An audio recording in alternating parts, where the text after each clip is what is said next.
The snow fell like frozen tears against the windows of Memorial Hospital's East Wing. It was Christmas Eve, and while the world sparkled with lights and laughter, Amara Williams, a 6-month pregnant black janitor, pushed her cleaning cart down the empty corridor with aching feet and a heart full of hope. She had worked a double shift, her back screaming in protest, her swollen ankles throbbing with every step. But none of that mattered. Tonight she would finally go home to her husband, Marcus. Tonight they would celebrate their first Christmas as an almost complete family. She smiled down at the gentle curve of her belly, imagining Marcus's face when she showed him the tiny Christmas stocking she had hidden in her locker. She had saved for weeks to buy it, skipping lunches, walking instead of taking the bus. It was red and soft with Baby Williams embroidered in gold thread. But when Amara pushed open the door to their small apartment in the Bronx, arms full of grocery bags for Christmas dinner, her world shattered into 1,000 pieces. Her suitcases were lined up by the door like soldiers waiting to escort her out. Her clothes spilled across the floor. The framed photo of their wedding day, the one where Marcus had kissed her forehead and promised forever, lay face down on the coffee table, glass cracked down the middle. Marcus stood in the center of the room, arms crossed, face cold as winter stone. Behind him stood his mother, Patricia Williams, lips pursed in satisfaction, and his sister, Shanice, recording everything on her phone with a cruel smile. "Marcus?" Amara's voice came out small, confused. "Baby, what's going on?" "Don't you baby me," Marcus said, voice cutting through the warm apartment like a blade. "You think I'm stupid? You think I don't know?" Amara's grocery bag slipped from her hands. Apples rolled across the floor. "Know what? I don't understand." "That baby," Patricia spat, pointing at Amara's stomach like it was something diseased. "That bastard child you're carrying isn't my son's." The room spun. Amara grabbed the doorframe to steady herself. "What? What are you talking about? Of course it's Marcus's baby. Marcus, tell them—" "I got the test results today," Marcus said flatly, pulling a folded paper from his pocket and throwing it at her feet. "DNA paternity test, prenatal. The baby you're carrying shares 0% of my DNA." Amara stared at the paper, unable to make her eyes focus. "That's impossible. That's impossible. Marcus, I've never been with anyone else. You're the only man I've ever—" "Liar!" Shanice shouted, phone still recording. "We know about the hotel, 6 months ago. The business convention you said you were working overtime at the hospital for. We have receipts, Amara. Hotel receipts."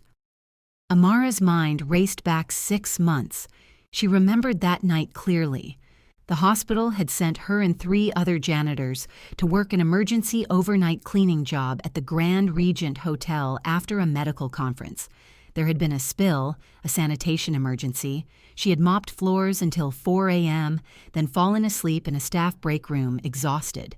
She remembered waking up on a couch in a strange room, still in her work uniform, head pounding, mouth dry. One of the other janitors, Keisha, had found her and helped her to the shuttle van. Amara had assumed she'd been so exhausted she'd passed out in the wrong break room. But now, looking at Marcus's face, at the hatred in his eyes, she realized something else had happened that night, something she couldn't remember. "I don't know what you're talking about," Amara whispered, tears streaming down her face. "Marcus, I swear to God I've never cheated on you. Never.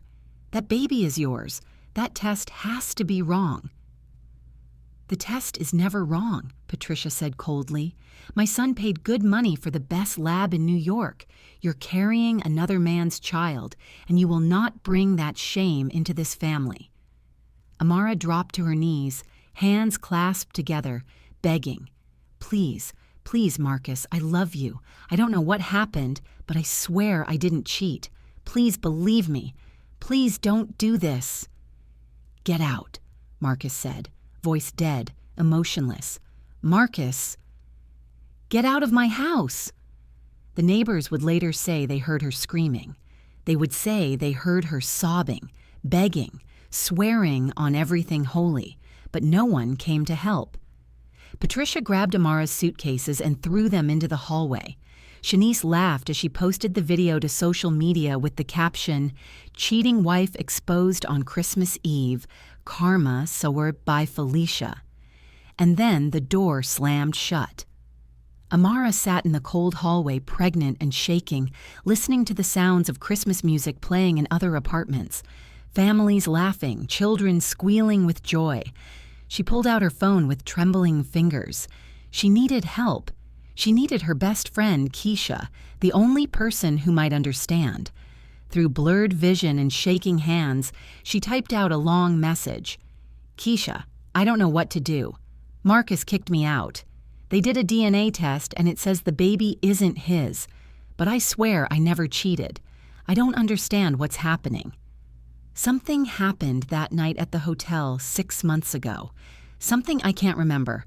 Please, I need help. I'm on the street. It's Christmas Eve and I have nowhere to go. Please call me. She attached a video, her face swollen with tears, voice breaking as she tried to explain everything. She hit send without checking the number. She didn't realize until it was too late that in her devastation, she had sent the message to the wrong contact. The message didn't go to Keisha. It went to a number listed only as K. Lee Hotel Emergency Contact from 6 months ago. Before we continue, don't forget to like, subscribe to Aurora Love Saga, and share. Across the city, in a penthouse overlooking Central Park, Kang Ji-hoon sat alone in his office, the floor-to-ceiling windows revealing a snow-covered Manhattan that glittered like a kingdom at his feet. At 32, he was the youngest and most feared Korean Mafia boss on the East Coast. His name made seasoned criminals nervous. His organization controlled everything from the docks to the Diamond District. But tonight, he sat in silence, whiskey untouched on his desk, staring at the city lights. His phone buzzed. An unknown number, a long message, a video attachment. He almost deleted it. Desperate women sent him messages all the time, trying to climb into his world, his bed, his bank account. But something made him open it. The text poured out first. Broken, desperate words about betrayal, a DNA test, a husband who turned cold, a family that called her unborn child a bastard. Then the video played. A woman, beautiful even through swollen eyes and tears, sat on a suitcase in a dingy apartment hallway. Her work uniform identified her as hospital staff. Her hands cradled a 6-month pregnant belly. Her voice cracked as she spoke directly to the camera, begging someone named Keisha for help, explaining a hotel night 6 months ago she couldn't remember. She was deep brown-skinned, with natural hair pulled back in a worn ponytail and eyes that held a devastating mix of confusion and heartbreak. And Ji-hoon knew that face. 6 months ago, after a particularly bloody territory negotiation at the Grand Regent Hotel, his right-hand man, Min Seo, had arranged for entertainment to be sent to his suite as celebration. Ji-hoon had been annoyed. He didn't need women delivered like room service. But when he'd walked into his suite, she was already there. A woman in a hotel uniform, sitting on his couch, looking dazed and confused. He'd assumed she was playing a role, that this was part of whatever Min Seo had arranged. She'd looked at him with unfocused eyes and said something he couldn't quite remember now. Something about being in the wrong room. He'd poured her water, told her to rest. He'd gone to the bedroom to make a call, and when he'd returned 30 minutes later, she was gone. The glass of water sat untouched. The door was slightly open. He'd thought nothing of it. Just another strange night in a strange city. But now, looking at this woman crying in a hallway, carrying a child, claiming she couldn't remember a hotel night 6 months ago. Ji-hoon's fingers tightened around his phone until the screen cracked slightly. He stood abruptly, his chair rolling back with a sharp scrape across the marble floor. "Min Seo," he said into his phone, voice deadly calm. His right-hand man answered immediately. "Yes, Hyungnim. 6 months ago. The Grand Regent. The woman you sent to my suite. Find out everything. Every detail. Who arranged it. How she got there. What room she was supposed to be in." A pause. "Hyungnim, is something wrong?" Everything is wrong, Ji-hoon said quietly, the kind of quiet that made grown men fear for their lives, and someone is about to pay for it. He looked at the message again, at the video of the woman crying in the snow, homeless and pregnant on Christmas Eve. Trace this number. Find her location. I want her here within the hour. Understood. Ji-hoon grabbed his coat, already heading for the door. The woman who had vanished from his life 6 months ago, the woman whose face had haunted the edges of his memory on sleepless nights, was about to walk straight back into his world, pregnant, heartbroken, and completely unaware that the wrong number she'd texted belonged to the most dangerous man in New York. And Kang Ji-hoon did not let go of what was his. She sat on her suitcase in the building's lobby, security guard giving her sympathetic looks but not offering help. Her phone screen stayed dark. No response from Keisha. The cold from the marble floor seeped through her thin coat. She should call a shelter. She should call her sister in Atlanta. She should do something. But all she could do was sit there, hands on her belly, whispering to her baby, "I'm sorry. I'm so sorry. Mama doesn't know what happened, but I promise I'll figure it out.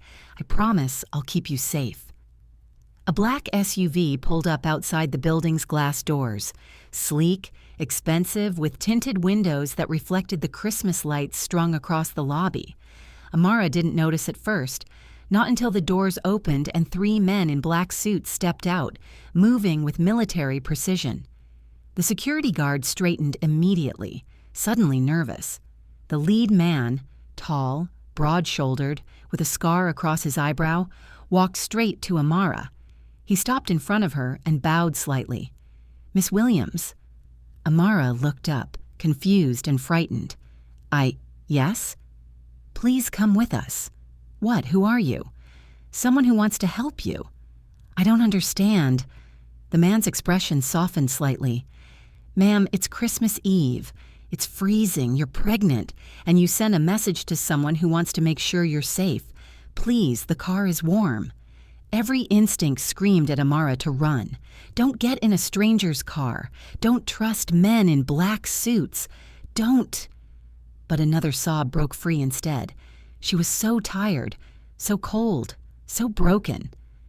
The man didn't wait for permission. He gently took her arm, helped her to her feet, and guided her toward the SUV. Another man grabbed her suitcases. The security guard watched, said nothing. Amara climbed into the back seat. The leather was warm, heated seats immediately soothing her frozen body. The door closed with a soft, expensive thud, and then she saw him. Sitting across from her in the spacious back seat was the most devastatingly handsome man she had ever seen. Tall, even sitting down, sharp cheekbones, dark eyes that seemed to see straight through her soul. Perfectly tailored black suit, an aura of controlled danger that made the air feel thinner. "You sent me a message," he said, voice low and calm with a slight accent. Amara blinked, tears still streaming. I think I sent it to the wrong person. I'm sorry, I meant to send it to my friend." "I know," he said, "but you sent it to me instead, and now I need you to tell me everything." "Who are you?" "My name is Kang Ji-hoon." He paused, watching her face for recognition. There was none. "6 months ago, you were at the Grand Regent Hotel, working a cleaning job." Amara's breath caught. "How do you know that?" "Because I was there too." His eyes darkened. "And I think someone did something terrible to you that night. Something you can't remember. Something that led to this." He gestured toward her belly. The world tilted. "I don't understand," Amara whispered. "Neither do I," Ji-hoon said quietly. "But I'm going to find out. And whoever did this to you, whoever set this up, is going to wish they'd never been born." The car pulled away from the curb, moving smoothly through the snowy streets, away from the building where her husband had thrown her out, away from the life that had just ended, towards something Amara couldn't yet name, something dangerous, something that might be her only chance at the truth. Yoon's penthouse was like something from a movie. Amara stood in the center of the massive living room, still clutching her coat around herself, unable to process what was happening. "Sit," Jihoon said gently, gesturing to a cream-colored sofa that probably cost more than she made in a year. She sat, perched on the edge, ready to run. He disappeared for a moment and returned with a tray. Hot tea, warm soup, fresh bread. He set it on the coffee table in front of her. "Eat," he said. "You need strength." "I don't understand why you're helping me," Amara said, voice trembling. Jihoon sat across from her, studying her face like he was trying to solve a puzzle. "6 months ago, a woman was in my hotel suite. She was confused, dazed. I thought she was part of something my associate had arranged. I gave her water and told her to rest. When I came back, she was gone." He leaned forward slightly. "I've never forgotten her face. And tonight, that same face sent me a message begging for help." Amara's hands shook as she lifted the teacup. "I don't remember any of that. I remember cleaning the hotel. I remember feeling dizzy. And then I woke up in a break room, still in my uniform, and Keisha, my coworker, was shaking me awake. Do you remember drinking anything that night? Eating anything?" Amara thought hard. There was a staff room. Someone had left coffee and donuts for the cleaning crew. I drank some coffee because I was exhausted." Jihoon's jaw tightened. "Someone drugged you." "But why? I'm nobody. I'm just a janitor." "You're not nobody," Jihoon said firmly, "and someone wanted you in my suite that night for a reason." He pulled out his phone and showed her a photo. "Do you recognize this man?" Amara looked at the screen. A middle-aged Korean man in an expensive suit smiling at the camera. "No," she said, "I've never seen him." "His name is Park Min-seo. He's my right-hand man. He arranged for a woman to be sent to my suite that night." Jihoon's voice turned ice cold. "But I don't think you were supposed to be that woman." Amara set down her teacup before she dropped it. "You think someone switched me? Put me there on purpose?" "I think someone drugged you, put you in my room, and waited for something to happen." He paused. "And I think someone has been watching you ever since, waiting for you to get pregnant, waiting to destroy your marriage." The room spun. Amara pressed both hands to her belly, protective instinct overwhelming everything else. "Who would do that? Why?" "That," Jihoon said, standing slowly, "is what I'm going to find out." A knock at the door interrupted them. Jihoon answered it, speaking in rapid Korean to someone in the hallway. A moment later, an elegant older woman entered, carrying a medical bag. "This is Dr. Kim," Jihoon said, "best obstetrician in the city. She's going to check on you and the baby." "I can't afford—" "You're not paying," Jihoon said simply. "I am." Dr. Kim was gentle, professional, and thorough. She performed an ultrasound right there in the penthouse, the portable machine displaying a perfect, healthy baby on the screen. "Strong heartbeat," Dr. Kim said warmly. "Good size. Everything looks perfect." Amara burst into tears, relief flooding through her. "Thank you. Thank you so much." When Dr. Kim finished and left, Jihoon returned with a soft blanket and draped it over Amara's shoulders. "There's a guest room down the hall," he said. "It's yours for as long as you need it." "I don't even know what to say," Amara whispered. "Say you'll let me help you find the truth." She looked up at him, this dangerous, beautiful stranger who had appeared out of nowhere, like an answer to a prayer she hadn't known how to pray. "Why?" she asked. "Why do you care?" Jihoon was silent for a long moment, then quietly, "Because 6 months ago, someone used you to get to me, and I protect what's mine. I'm not yours." His dark eyes held hers. "That baby might be." The words hung in the air between them. Amara's breath caught. "I think we need a DNA test," Jihoon said. "A real one, not whatever fabricated results your husband was given.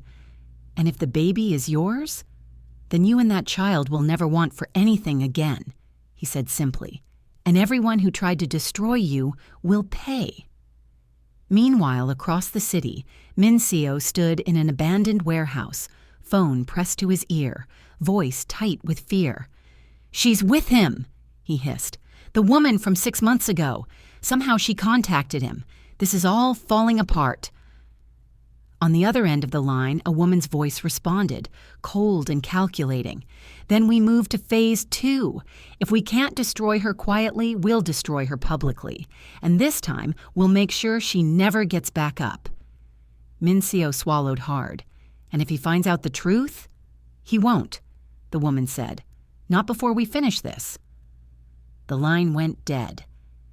Mincio stared at his phone, then at the men standing behind him in the shadows. He'd made a deal with the devil 6 months ago, and now the devil was coming to collect. Mara woke in the most comfortable bed she'd ever slept in. For a brief, beautiful moment, she forgot everything. Then reality crashed back, and tears immediately filled her eyes. She climbed out of bed slowly, finding soft maternity clothes laid out on a chair, cream cashmere sweater, comfortable leggings, even new undergarments in her exact size. When she emerged from the bedroom, the smell of breakfast hit her. Fresh coffee, bacon, pancakes. Ji-hoon stood in the kitchen, cooking. He'd changed into dark jeans and a fitted black t-shirt that showed every line of lean muscle across his shoulders and arms. His hair was slightly damp, like he'd just showered. He looked up when she entered. "Good morning." "Morning," Amara said softly, still not quite believing this was real. He slid a plate across the marble island. "Eat. We have work to do today." She sat, suddenly ravenous. The food was delicious, restaurant quality. They ate in silence for a few minutes. Then Ji-hoon set down his fork. "I need to tell you something." Amara's stomach dropped. "What?" "Last night, while you were sleeping, my men finished investigating the Grand Regent." His voice was carefully controlled. "The coffee that was left in the staff room that night, it was specifically placed there with your name on a cup." Amara's fork clattered against her plate. "What?" "Someone knew you would be there, knew you would drink it, and the security footage from that night has been wiped from the hotel's system. But we recovered backup files from an off-site server." He pulled out a tablet and turned it toward her. On the screen was grainy footage of a hotel hallway. Amara watched herself stumbling, clearly disoriented, being guided by a woman in hotel staff uniform. The woman led her into a room, Ji-hoon's suite, and then disappeared. "I never left that break room," Amara whispered. "I thought I passed out there, but someone moved me. Someone drugged you and deliberately put you in my bed," Ji-hoon said, voice turning dangerous. "And I want to know who." He zoomed in on the woman's face in the footage. Amara gasped, the blood draining from her face. "That's Keisha," she whispered. "That's my best friend." The betrayal hit Amara like a physical blow. She stood abruptly, chair scraping back, hands clutching her stomach as if she could protect herself and her baby from the truth. "No," she said. "No, that can't be right. Keisha wouldn't. She's my best friend. She's been my friend for 5 years. She was the one who found me that morning. She helped me." "She helped you because she put you there," Ji-hoon said quietly. "Look at the timestamp. She put you in my room at 11:47 p.m. The footage of her finding you in the break room is from 5:23 a.m. She came back, moved you again, and pretended to discover you." Amara sank back into her chair, the world tilting violently. "Why? Why would she do this to me?" "That's what we're going to find out." Ji-hoon made a call, speaking rapidly in Korean. Within minutes, there was a knock at the door. 3 men entered, one of them dragging a 4th person. Keisha stumbled into the penthouse, hands zip-tied behind her back, mascara smudged, wearing last night's party dress. When she saw Amara, her eyes went wide with panic. "Amara, oh my God, are you okay? These men grabbed me off the street." "Cut the act," Ji-hoon said coldly. He played the security footage on the large screen TV. Keisha went pale, her eyes darting between the screen and Amara. "I can explain." "Then explain," Ji-hoon said, voice like a blade. Keisha's face crumpled. Tears started flowing. "They paid me. They paid me $50,000. I didn't know it would go this far. I swear, Amara, I didn't know." Who paid you?" Amara's voice was hollow, dead. "She did," Keisha sobbed. "Patricia, your mother-in-law. She approached me 3 months before that night, said she wanted to prove you were a gold digger, that you only married Marcus for his money. She wanted evidence that you'd cheat if given the opportunity." Amara felt like she was drowning. "So you drugged me? Put me in a stranger's bed?" "They told me nothing would happen," Keisha cried. "They said they just needed photos of you in a compromising position. That's all. Just photos to show Marcus you weren't loyal. I put you in that room, took some photos of you on the bed, and left. I swear I thought that was the end of it." Ji-hoon's voice cut through like ice. "But someone else came into the room after you left." Keisha nodded miserably.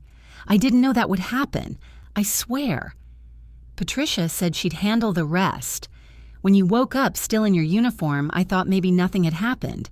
Maybe they'd just used the photos. But then months later, when you told me you were pregnant, Patricia called me again. She told me to stay quiet. Said if I talked, she'd make sure I went to prison for drugging you."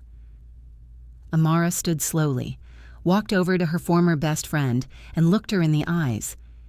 "You destroyed my life for $50,000. "I'm sorry," Keisha sobbed. "I'm so sorry, Amara. I didn't know—" "Get her out of my sight," Amara said quietly. Ji-hoon nodded to his men. They dragged Keisha out, her sobs echoing down the hallway. When the door closed, Amara stood in the center of the massive living room, arms wrapped around herself, silent tears streaming down her face. "Patricia planned this," she whispered. "She's hated me since the day Marcus brought me home. She called me every name you can imagine. Gold digger, ghetto, trash.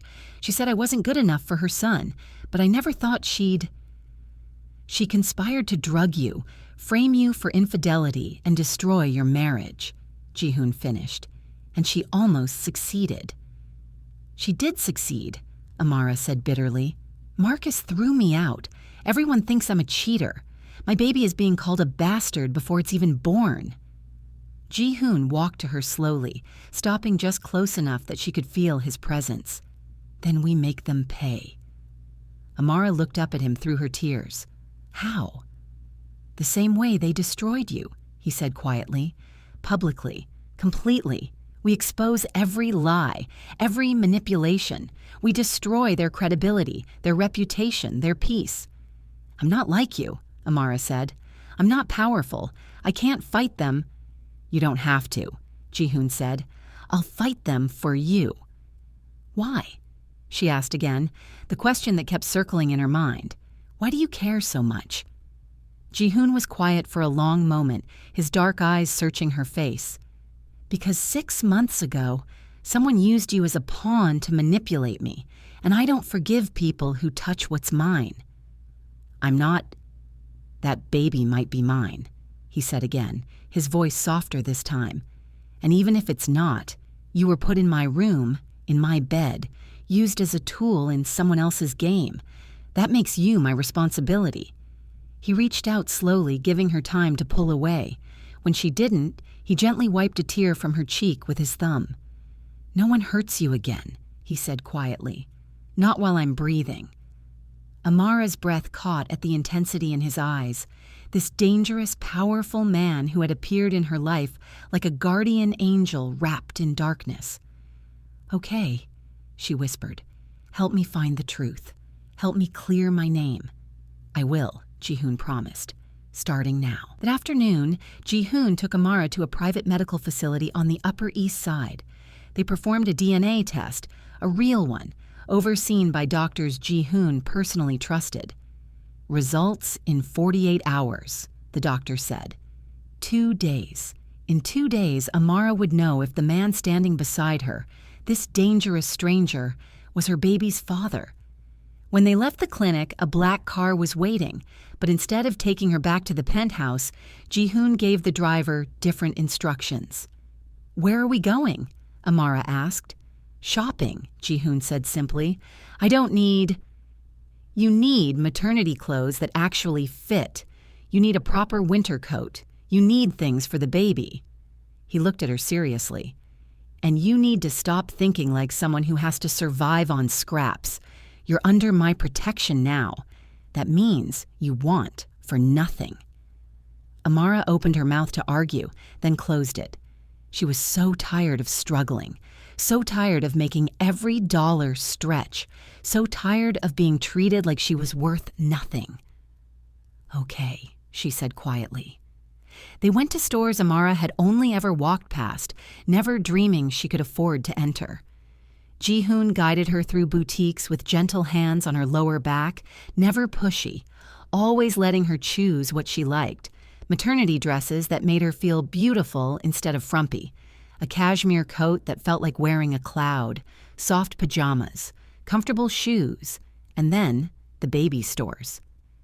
Amara stood in front of a display of tiny clothes, her hand on her belly, tears slipping down her cheeks again.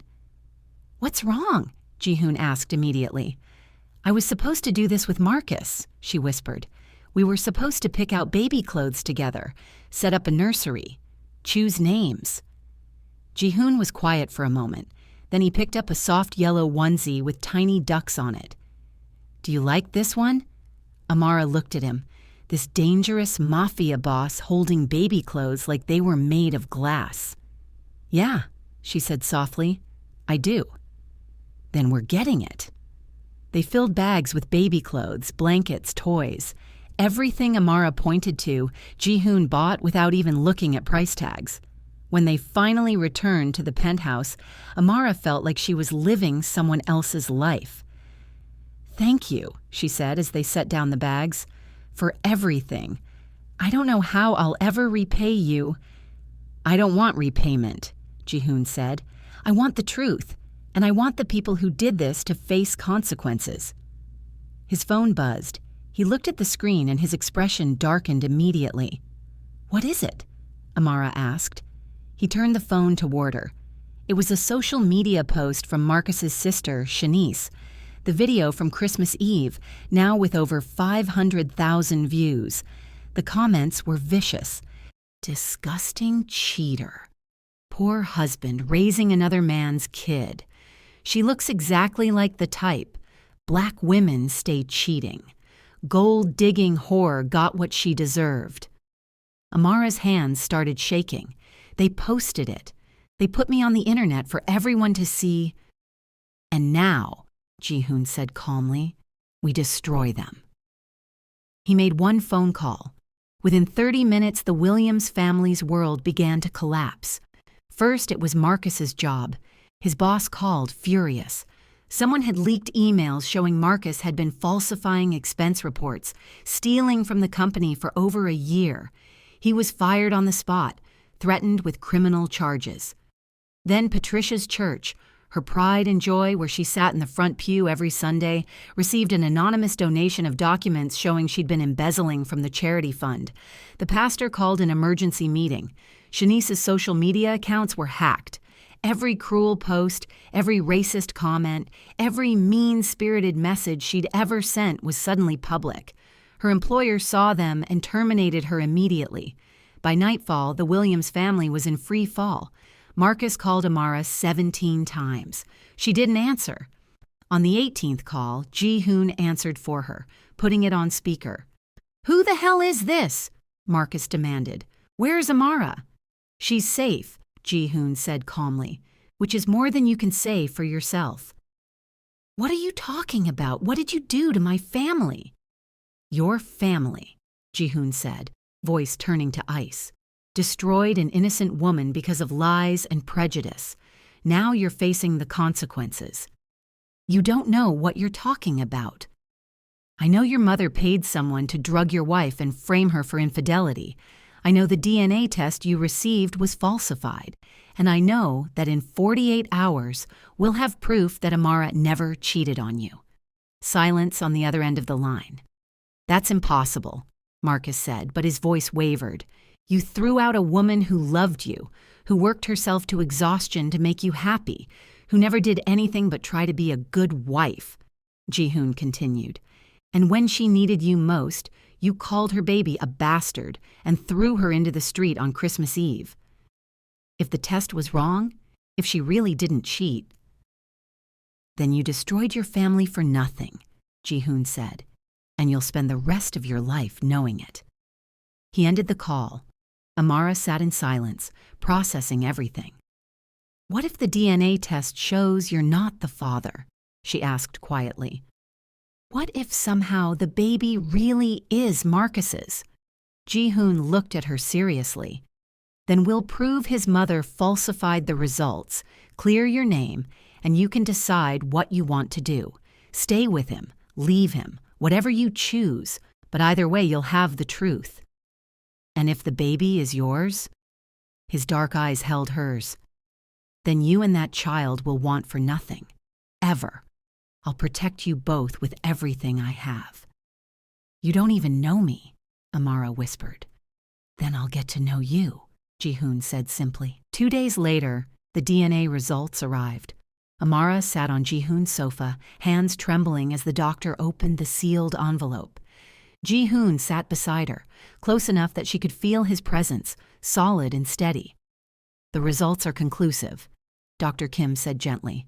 Mr. Kang, you are the biological father, 99.9% certainty. The room went silent. Amara pressed both hands to her mouth, tears streaming. Oh my God! Ji-hoon released a breath he'd been holding, his hand moving to cover hers. You're sure? He asked the doctor. Absolutely certain. When the doctor left, Amara and Ji-hoon sat in silence, the weight of the truth settling over them. I'm so sorry, Amara finally said. I didn't know. I swear I didn't know. Stop, Ji-hoon said firmly. This isn't your fault. Someone drugged you. Someone put you in my room. You're a victim in this, Amara, not a perpetrator. But now you're stuck with... I'm not stuck with anything, he interrupted, turning to face her fully. I'm gaining something. A child, a family. You don't want a family, Amara said. Look at your life. Look at what you do. You can't bring a baby into that world. I'll change my world, Ji-hoon said simply. I'll make it safe, whatever it takes. Amara looked at him, really looked at him, this dangerous, powerful man who had appeared in her life like a storm. I don't love you, she said honestly. I don't even really know you. I know, Ji-hoon said, and I'm not asking you to. I'm asking you to let me protect you. Let me provide for our child. Let me prove that I'm nothing like the man who threw you away. What does that mean for us? Amara asked. What are we? Whatever you want us to be, Ji-hoon said. We'll figure it out, together. Before Amara could respond, Ji-hoon's phone rang. He answered it, his expression darkening with every word. What is it? Amara asked when he hung up. My men found something, he said grimly. Patricia didn't act alone. Someone else orchestrated this entire thing. Someone who wanted to destroy both of us. Who? Min Seo, Ji-hoon said, his voice turning deadly. My right-hand man. He's been working against me for months, trying to take over my organization. He knew about the hotel that night. He arranged for you to be drugged and placed in my room. He helped Patricia falsify the DNA test. He thought if he could create enough chaos in my personal life, I'd be distracted enough that he could stage a coup. Amara's blood ran cold. Where is he now? My men have him, Ji-hoon said, and he's going to tell us everything, every detail, every person involved. He stood, reaching for his coat. Where are you going? Amara asked. To get answers, Ji-hoon said. Stay here, you're safe. I'll be back soon. Ji-hoon, he turned back. Be careful, Amara said softly. Something flickered in his eyes. Surprise, maybe, or something warmer. I will. Ji-hoon walked into the warehouse where Min Seo was being held. His former right-hand man was tied to a chair, face already bloody, breathing hard. Hyung-nim, Min Seo gasped. Please, tell me everything, Ji-hoon said calmly. Every detail of what you did. Start with why. Min Seo's face twisted with bitterness. You had everything. Power, money, respect. And you didn't even care. You treated this empire like it was boring, like it was beneath you. So you tried to take it from me. I tried to destroy you first, Min Seo spat. I thought if I could create scandal, chaos, make you look weak, your enemies would rise up and I could step in, take control. Patricia came to me first, wanting help destroying her daughter-in-law. I saw an opportunity. The hotel, the drugged woman, the photos. I arranged all of it. You destroyed an innocent woman's life, Ji-hoon said, voice dropping to something dangerous. She was nobody, Min Seo said dismissively. A janitor. She didn't matter. Ji-hoon moved so fast Min Seo didn't see it coming. One moment he was standing 5 feet away. The next his hand was around Min Seo's throat, squeezing. She matters, Ji-hoon said quietly. She matters more than you can possibly imagine. She's carrying my child, and you tried to destroy her. Min Seo's eyes widened. No, that wasn't supposed to. What wasn't supposed to happen? You weren't supposed to touch her, Min Seo choked out. She was just supposed to be there for photos. You weren't supposed to actually. Ji-hoon released him abruptly. I didn't touch her that night. I gave her water and left the room. When I came back, she was gone. Min Seo stared at him in confusion. Then how? The truth hit Ji-hoon like a freight train. Someone else had come into that room after he left. Someone else had touched Amara while she was drugged and helpless. Who else had access to my suite that night? Ji-hoon demanded. Min Seo's face went pale. No one, I swear, only me and... He stopped, eyes widening in horror. No, it can't be. Who? Your cousin, Min Seo whispered. Kang Jun-woo. He was in the hotel that night. He asked me for a copy of your suite key card. Said he wanted to drop off a gift for you. I didn't think anything of it. Ji-hoon went very still. Jun-woo. His cousin. The one family member he still trusted. The one who had grown up beside him, trained beside him, sworn loyalty. He wouldn't, Ji-hoon said. But even as the words left his mouth, pieces were falling into place.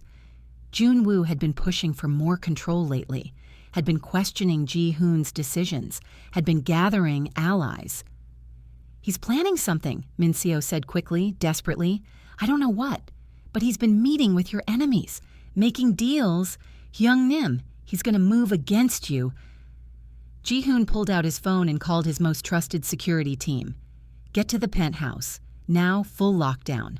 No one in or out except me. He turned back to Min Seo. If anything happens to her, you won't live long enough to regret it. Then he ran.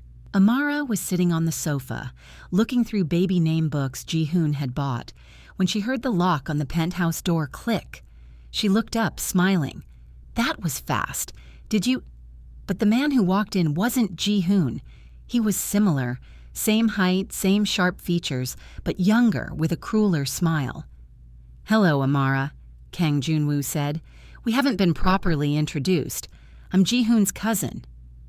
Amara stood slowly, instinct screaming danger. He didn't tell me anyone else was coming. That's because he doesn't know I'm here, Jun-woo said, closing the door behind him. But don't worry, we're just going to have a little chat. He pulled out a gun and set it casually on the table. Amara's blood turned to ice. What do you want?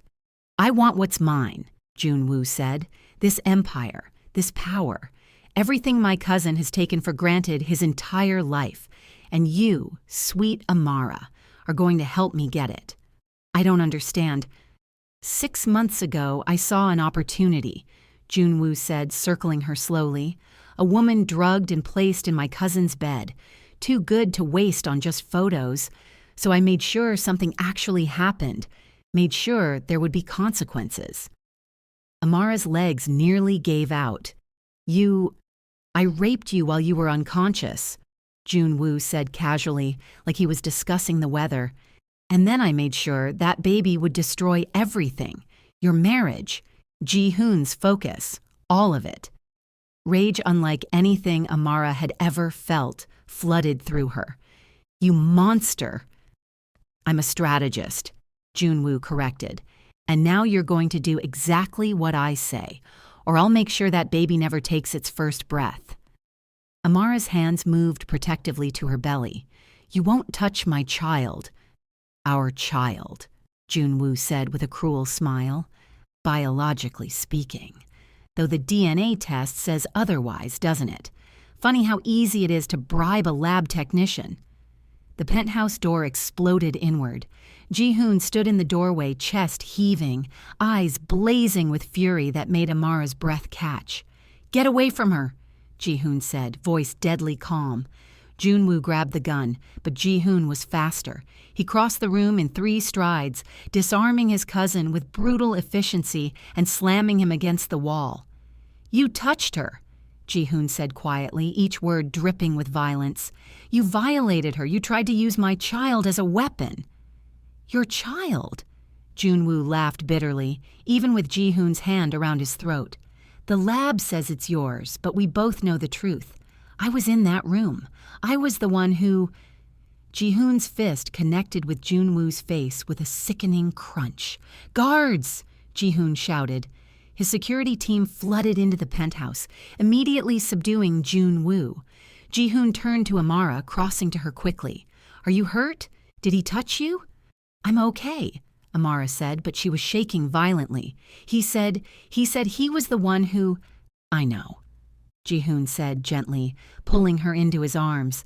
"I know, and he's going to pay for it. I promise you."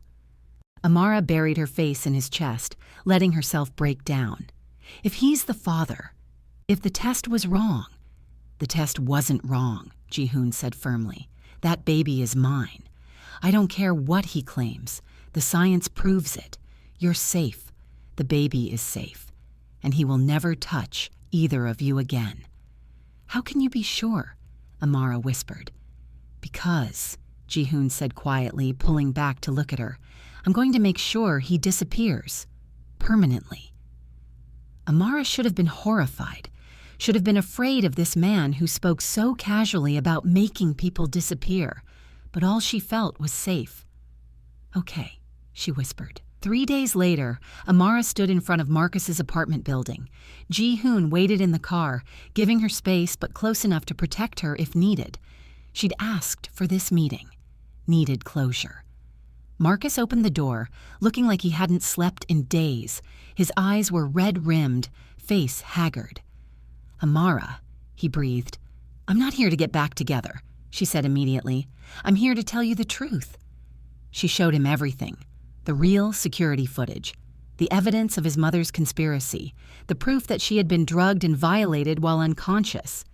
"The DNA test you received was falsified," Amara said. "Your mother paid to have it changed. The baby I'm carrying isn't yours, but not because I cheated, because I was assaulted while drugged, and you threw me out without even listening." Marcus sank onto his couch, head in his hands.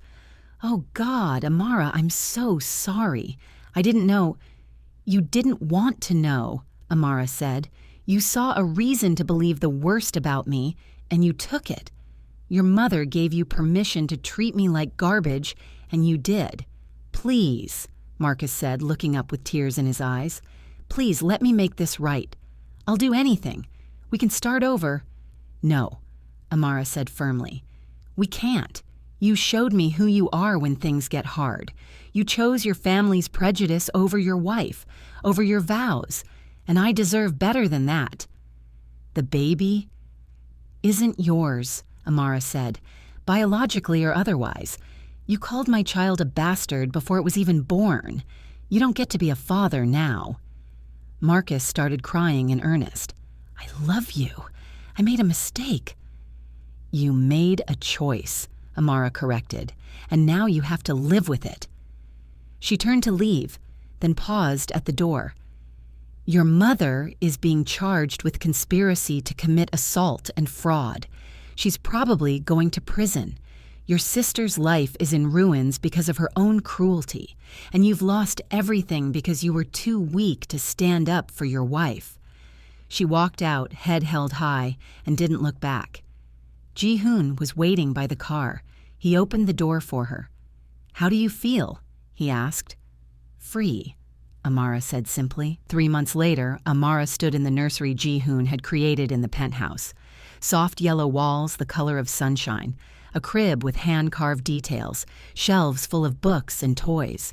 She was 8 months pregnant now, glowing and healthy. Ji-hoon had made sure she wanted for nothing, the best doctors, the best food, whatever made her comfortable. They weren't in love, not yet, but they were becoming something else. Partners, friends. Two people bound together by circumstances, learning each other slowly. Ji-hoon walked in carrying shopping bags. "I found the mobile you wanted, the one with the moons and stars." "Thank you," Amara said, smiling. He'd been like this for months, attentive, protective, gentle. Nothing like the dangerous man she'd first met. "Have you thought about names?" he asked, hanging the mobile over the crib.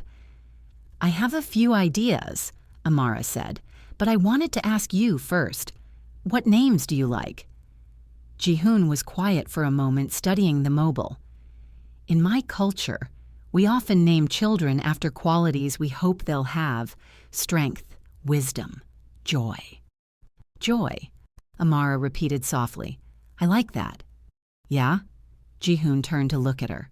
"Yeah," Amara said. "After everything that happened, I think we could use some joy." Ji-hoon crossed the room to her, stopping just close enough that she could feel his warmth. "You've changed my life, Amara. You and this baby. I didn't know I could feel this way about anything." "What way?" Amara asked softly. "Protective. Hopeful. Like I have something worth building a future for." Amara's heart squeezed. "You're a good man, Ji-hoon. Better than you think you are." "I'm trying to be," he said. "For you. For our child." He reached out slowly, giving her time to pull away. When she didn't, he gently placed his hand over hers on her belly. The baby kicked immediately, as if responding to his touch. Both of them laughed, the sound light and real. "Strong," Ji-hoon said, "just like the mother." "And stubborn like the father," Amara added with a smile. They stood like that, hands intertwined over the life they'd created, in a nursery filled with hope.